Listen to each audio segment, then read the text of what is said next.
प्रिय विद्यार्थियों,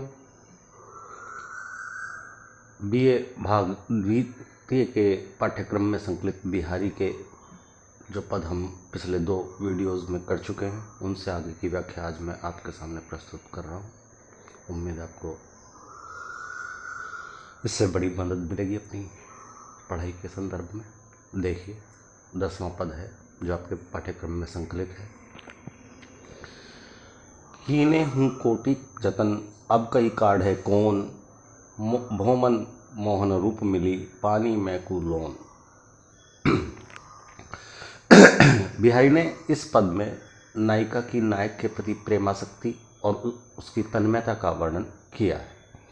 नायिका या नायिका के रूप में हम राधा को भी ले सकते हैं। राधा अपनी सखी या दूती से कहती है कि मेरा मन तो मोहन के रूप सौंदर्य में उसी प्रकार मिलकर एकाकार हो गया है, जिस प्रकार नमक पानी में मिलकर ऐसा विलीन हो जाता है कि उसे कोई करोड़ों उपाय कर ले, परंतु उसे जल से कदापि अलग नहीं किया जा सकता है। कीने हूँ कर ले, कोटि करोड़ों, जतन उपाय, चाहे कितने करोड़ों उपाय कर लें, कोशिशें कर लें, अब कई काढ़े कौन, अब इसको कौन निकाल सकता है। भोमन मेरा मन, मोहन रूप मन को मोहने वाले कृष्ण के रूप सौंदर्य के साथ ठीक वैसे ही मिल गया है जैसे पानी में को लोन नमक लवण, जिस तरह से पानी में नमक मिल जाता है और पानी में नमक के मिल जाने पर उसे अलग करना संभव नहीं है, उसी तरह से ये मेरा मन भी श्री कृष्ण के रूप सौंदर्य में इस तरह से डूब गया है कि अब इसे बाहर निकालना संभव नहीं है। मेरा मन भी श्री कृष्ण के रूप लावण्य रूपी मानसरोवर से एक क्षण के लिए भी पृथक नहीं किया जा सकता है। विशेष देखें तो नमक पानी में डालने पर वह जल में हो जाता है, फिर उसे पानी से अलग नहीं किया जा सकता है। नायिका यही भाव प्रकट करना चाहती है कि उसका मन प्रेम की तन्मयता के कारण मोहन के रूप लावण्य में एकाकार हो गया है, अब इसे अलग नहीं किया जा सकता। दूसरे विशेष के रूप में मन रूपी मानसरोवर में नमक मिल जाने से वह उसमें घुल मिलकर एकाकार हो जाता है। मन में श्लेष अलंकार है, एक तो मन, एक मानसरोवर। कृष्ण का जो रूप सौंदर्य है वो मानसरोवर के रूप में है। काकु वक्रोक्ति है, दृष्टांत अलंकार भी प्रस्तुत किया गया है। अगला पद देखते हैं। या अनुरागी चित्त की गति समझे नहीं कोय, जो जो बूढ़े श्याम रंग त्यों त्यों उज्ज्वल होए। इस पद में कवि ने विरोधाभासी स्थिति का चित्रण किया है कि जैसे जैसे श्याम रंग में श्री कृष्ण रूपी काले रंग में डूबा जाएगा, उतना ही व्यक्ति उज्जवल होता जाएगा, पवित्र होता जाएगा, निष्पाप होता जाएगा, सफ़ेद होता जाएगा। जबकि काले रंग में डूबने से व्यक्ति काला हो जाता है, लेकिन यहाँ श्री कृष्ण रूपी काले रंग में डूबने से व्यक्ति की स्थिति उज्जवल, सफ़ेद, पवित्र और निष्पाप हो जाती है। देखिए क्या व्याख्या बनती है इसकी। श्री कृष्ण के प्रति अपनी अनन्य भाव की भक्ति को प्रकट करते हुए कवि कहता है, श्री कृष्ण के प्रति अपनी अनन्य भक्ति का परिचय देते हुए कवि कहता है कि इस प्रेमी हृदय की गति को कोई नहीं समझ सकता। अनुरागी प्रेम में डूबा हुआ, कि इस प्रेम में डूबे हुए, और अनुरागी का दूसरा अर्थ भी हम निकाल सकते हैं लाल रंग, कि इस प्रेम रूपी लाल रंग में डूबे हुए चित्त की, मन की स्थिति को कोई नहीं समझ सकता। मेरा मन जैसे जैसे श्री कृष्ण के प्रति आसक्त होता जाता है, अर्थात श्री कृष्ण प्रेम में जितना डूबता जाता है उतना ही अधिक पावन होता जाता है। प्रस्तुत दोहे में प्रयुक्त अनुरागी का आशय लाल रंग से भी होता है। उस दृष्टि से इस दोहे की व्याख्या इस प्रकार भी की जा सकती है कि श्री कृष्ण के प्रति अपनी अनन्य भक्ति का परिचय देते हुए कवि कहता है कि मेरे लाल रंग वाले चित्त की स्थिति को कोई नहीं समझ सकता। मेरा यह लाल रंग वाला मन जैसे जैसे श्याम वर्ण अथवा काले रंग जो श्री कृष्ण का परिचायक है में डूबता जाता है, वैसे वैसे ये श्वेत होता चला जाता है। तो विरोधाभास की स्थिति है। विशेष के रूप में हम देखें तो इस दोहे की सबसे बड़ी विशेष विलक्षणता यह है कि सामान्यतः काले रंग में डूबने वाली वस्तु का रंग भी काला हो जाता है, परंतु कवि के अनुसार लाल रंग का मन श्याम वर्ण के श्री कृष्ण के अनुराग में और अधिक उज्जवल, पावन और श्वेत हो जाता है। बिहारी की इस सतसई के कई जो टीकाकार हैं, उन्होंने ज्यों ज्यों बूढ़े श्याम रंग त्यों त्यों उज्जवल हुई का अर्थ यह भी लगाया है कि भक्त का मन श्री कृष्ण की भक्ति में जितना अधिक लगता जाता है, वह उतने ही अधिक गाढ़े प्रेम में पड़ता जाता है। भक्ति का यह उन्माद होता ही ऐसा है। भक्त को सच्चा आनंद तभी मिलता है जबकि वह पूर्णतः अपने आराध्य के साथ तदाकार हो जाता है, उसका तादात्म्य हो जाता है। स्वभावतः इस प्रकार भक्त के मन का परिष्कार हो जाता है, जिसे कवि बिहारी ने उज्जवल हुई कह करके अभिव्यक्त किया है। अलंकारों की दृष्टि से देखें तो पुनरुक्ति प्रकाश अलंकार का प्रयोग है। ज्यों ज्यों त्यों त्यों जैसे पदों में, अनुरागी, श्याम रंग, उज्जवल, इनमें श्लेष की स्थिति है। जबकि दूसरे चरण में हम विरोधाभास की स्थिति को देख सकते हैं। ज्यों ज्यों बूढ़े श्याम रंग त्यों त्यों उज्जवल हुई। जितना ज़्यादा हम काले रंग में डूबते हैं उतना ही ये उज्जवल होता जाता है। ये विरोधाभास की स्थिति है। अगला पद देखते हैं बिहारी के संदर्भ में। जद्यपि सुंदर सुघर पुनि सगुनो दीपक देह तऊ प्रकाश करीति तो भरिये जीते स्नेह।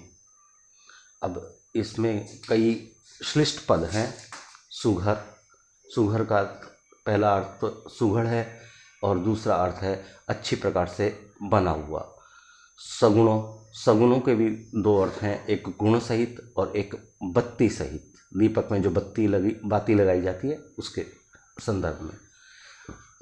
प्रकाश के भी दो अर्थ हैं, एक तो प्रकाश और दूसरा स्नेह के भी दो अर्थ हैं, एक स्नेह और दूसरा तेल। प्रसंग देखिए इसका क्या प्रसंग है। दीपक रूपी देह चाहे जितनी सुघड़ और सुंदर हो, बत्ती रूपी चाहे जितने गुण हो, किंतु उसमें प्रकाश रूपी शोभा तभी होगी, उतनी ही होगी जितना उसमें तेल रूपी प्रेम भरा जाएगा। कहने का भाव यह है कि दीपक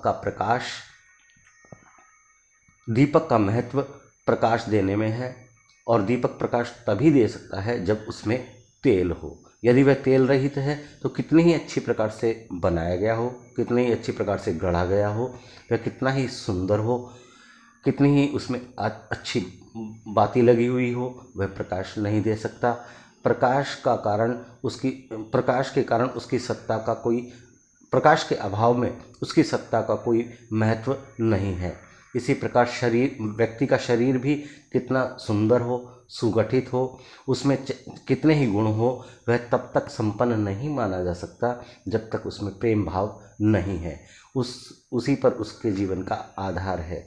इसीलिए तुम्हें मान छोड़कर, नायिका के लिए है कि तुम्हें मान छोड़कर नायक से प्रेम करना चाहिए। इसी में तुम्हारी शोभा और गुण संपन्नता है, इसी में तुम्हारे सौंदर्य की सच्ची पराकाष्ठा है। विशेष की दृष्टि से देखें तो सुघड़, सगुणों, प्रकाश, स्नेह शब्दों के एक से अधिक अर्थ होने से श्लेष अलंकार की स्थिति है। देह पर दीपक का अभेद आरोप होने से रूपक अलंकार है। यहाँ पर यह ध्वनि भी निकलती है तुम्हारा यह कहना कि नायिका कुरूप है, वास्तव में तुम्हारे प्रेम की कमी के कारण ही तुम्हें ऐसा लगता है। जिस प्रकार दीपक के प्रकाश में स्नेह अर्थात तेल की पूर्ण स्थिति होती है, उसी प्रकार यदि तुम उससे पूरा प्रेम करो तो वह भी तुम्हें उसी प्रकार से प्रेम की अनुभूति कराएगा। और यही इस पद की सबसे बड़ी विलक्षणता है, यही इसका आधार है। अगला पद देखते हैं। कहा कहो वाकी दशा, हरि प्राणन के ईस, विरह ज्वाल जरीबो लखै, मरीबो भई असीस। प्रस्तुत दोहा कवि की सत्सई से ही उद्धृत है। इसमें नायिका की सखी नायक के पास जाकर उसकी विरह व्यथा का निवेदन करती हुई चित्रित की गई है। नायक के पास जाकर नायिका की विरह व्यथा का वर्णन करती हुई सखी कहती है, कहा कहो वाकी दशा, कि हे प्राणों के स्वामी हरि, हरि हे हरि, मैं उसकी दशा का वर्णन कैसे करूं? कहा कहो, कैसे बताऊं? वाकी दशा, उसकी दशा का, नायिका की दशा का, राधा की दशा का। प्राणन के ईश, तो आप तो उसके प्राणों के ईश हैं, स्वामी हैं। आपके सामने मैं उसकी दशा का, उसकी हालत का, उसकी स्थिति का क्या वर्णन करूं? विरह ज्वाल जरीबो लख है, कि वो इस प्रकार विरह की ज्वाला में जलती हुई दिखाई देती है कि मरीबो भई असीस, अब मरना ही उसके लिए अब आशीर्वाद हो गया है। अर्थात वो विरह में इतनी व्याकुल है, इतनी उन्मत्त है, इतनी बेचैन है कि उससे अच्छा तो उसका मर जाना ही अच्छा है, क्योंकि अब जीने की स्थिति में वो अब नहीं है। या तो आप उसे अपने दर्शन दीजिए, उससे मिलिए, अन्यथा उसका जीवन ही समाप्त हो जाए तो उसे इस विरह से तो कम से कम मुक्ति मिल सकेगी। विशेष की दृष्टि से देखें तो जब किसी रोगी की अंतिम यंत्रणामयी दशा आती है तो उसे देखकर प्रेमीजन भी यही कहते हैं, उसके घर वाले परिवारजन के लोग भी यही कहते हैं कि ऐसे दुख से, ऐसी तकलीफ से, तो ऐसी बीमारी से तो ईश्वर इसे मौत ही दे दे। कुछ कुछ वैसी स्थिति नायिका की हो गई है, जिसे देखकर सखी नायक के सामने उसकी विरह के कारण उत्पन्न स्थिति का वर्णन करती है। नायिका की सखी द्वारा नायक पर आक्षेप किया गया है कि आप इसके प्राणों के स्वामी होकर भी इसकी रक्षा क्यों नहीं कर रहे हैं। श्लेष, रूपक, परिकरांकुर अलंकार इसमें हमें दिखाई देते हैं। विरह ज्वाल, विरह रूपी ज्वाला, विरह की जो ज्वाला है, विरह की जो लपट है, वो इस तरह से उसको अंदर ही अंदर खोखला किए जा रही है कि अब इस जीने की स्थिति से तो अच्छा है उसका मर जाना बेहतर रहेगा। इससे कम से कम उसे इस यंत्रणा से, इस दुख से, इस तकलीफ से तो मुक्ति मिल सकेगी। अगला पद देखते हैं। पत्रा ही तिथि पाइये, वा घर के चहुपास, नित प्रति पुण्यो ही रहे, आनन ओप उजास। इस दोहे में नायिका की सखी अथवा दूती नायक के सामने नायिका की मुख छवि का वर्णन करती है। नायक के समक्ष नायिका की मुख छवि का वर्णन करते हुए नायिका की सखी या दूती कहती है, हे नायक, नायिका के घर के चारों ओर, घर के आसपास पूर्णिमा, हमेशा पूर्णिमा ही बनी रहती है। इस कारण वहाँ तिथि आदि केवल पत्रा या पंचांग देख करके ही, आदि का पता केवल पंचांग देख करके ही किया जा सकता है। पत्रा ही तिथि पाइये, कि पंचांग, पत्र इत्यादि के द्वारा ही, ज्योतिष के पत्रों के द्वारा ही वहाँ तिथि का अनुमान किया जा सकता है, तिथि के बारे में ज्ञात किया जा सकता है। वह घर के चौपास, उस नायिका के घर के आसपास। क्यों? क्योंकि नित प्रति हमेशा ही, पुण्यो ही रहे, पूर्णिमा बनी रहती है। आनन ओप उजास, ओप आभा, आनन मुख, उसके मुख की आभा, उसकी उज्ज्वलता, उजास उजाला, उसके उजाले से हमेशा वहाँ चांदनी, रात भर चांदनी का ही वातावरण बना रहता है। चांद का अपना प्रकाश तो दिखाई ही नहीं देता है, और इस कारण से वहाँ चंद्रमा को देख करके तिथि निर्णय करना संभव नहीं है, क्योंकि वहाँ हमेशा ही इतना उजाला बना रहता है। विशेष में देखें तो कवि ने नायका की मुख छवि का वर्णन करने में ऊहात्मक शैली का प्रयोग किया है। अतः स्वभावतः भाव सौंदर्य की दृष्टि से यह दोहा बिहारी के अच्छे दोहों में से नहीं समझा जा सकता। लेकिन इसमें एक और विशेषता ये है कि इसमें उनका ज्योतिष संबंधी ज्ञान भी दिखाई देता है। तिथि निर्णय के मुख्यतः दो साधन होते हैं, पंचांग अथवा चंद्रमा का समय। नायिका की मुख छवि अपने आप में इतनी आभापूर्ण है कि उसके कारण नायिका के घर के आसपास सदैव चांदनी चमकती रहती है। ऐसे में चंद्रोदय स्पष्ट परिलक्षित ही नहीं होता है, तो वहाँ पर पंचांग इत्यादि के आधार पर ही तिथि का निर्णय किया जा सकता है। अलंकार देखें तो आनन औप में छेकानुप्रास है, पूरे दोहे में काव्यलिंग, परिसंख्या और अत्युक्ति अलंकार की स्थिति को भी हम देख सकते हैं। साथियों, मुझे उम्मीद है कि आप लोगों को आज की व्याख्या से निश्चित रूप से लाभ मिलेगा। आज बस इतना ही। धन्यवाद।